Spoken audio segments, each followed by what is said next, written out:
We were waiting for the train, and it was late. The platform was dirty and noisy, the air acrid.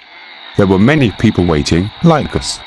Children were crying, a mother was suckling her baby, the vendors were shouting their wares, tea and coffee were being sold, and it was an altogether busy and clamorous place.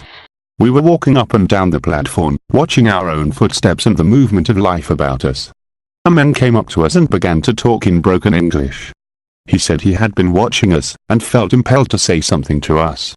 With great feeling he promised he would lead a clean life, and that from this moment he would never smoke again. He said he was not educated, as he was only a rickshaw boy. He had strong eyes and a pleasant smile. Presently the train came. In the carriage a man introduced himself. He was a well-known scholar. He knew many languages and could quote freely in them.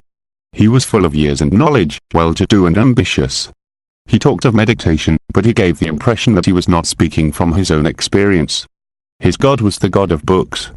His attitude towards life was traditional and conformary. He believed in early, pre-arranged marriage and in a strict code of life.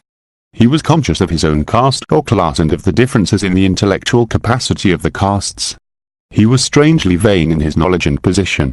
The sun was setting, and the train was passing through lovely country. The cattle were coming home, and there was golden dust. There were huge, black clouds on the horizon, and the crack of distant thunder. What joy a green field holds, and how pleasant is that village in the fold of a curving mountain. Darkness was setting in. A big, blue deer was feeding in the fields. He did not even look up as the train roared by. Knowledge is a flash of light between two darknesses, but knowledge cannot go above and beyond that darkness. Knowledge is essential to technique, as coal to the engine, but it cannot reach out into the unknown. The unknown is not to be caught in the net of the known. Knowledge must be set aside for the unknown to be. But how difficult that is. We have our being in the past, our thought is founded upon the past. The past is the known, and the response of the past is ever overshadowing the present, the unknown.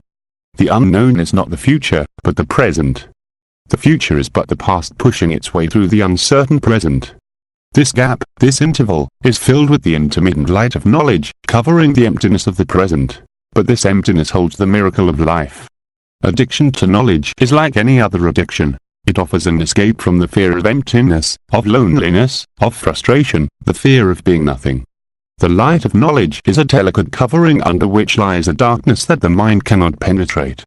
The mind is frightened of this unknown, and so it escapes into knowledge, into theories, hopes, imagination, and this very knowledge is a hindrance to the understanding of the unknown.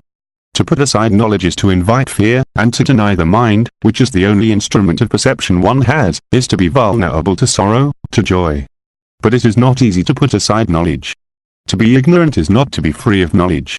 Ignorance is the lack of self-awareness, and knowledge is ignorance when there is no understanding of the ways of the self. Understanding of the self is freedom from knowledge.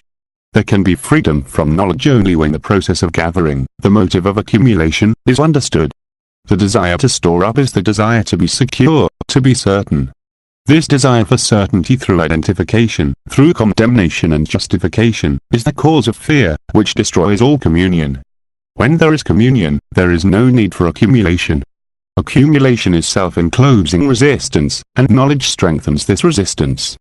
The worship of knowledge is a form of idolatry, and it will not dissolve the conflict and misery of our life.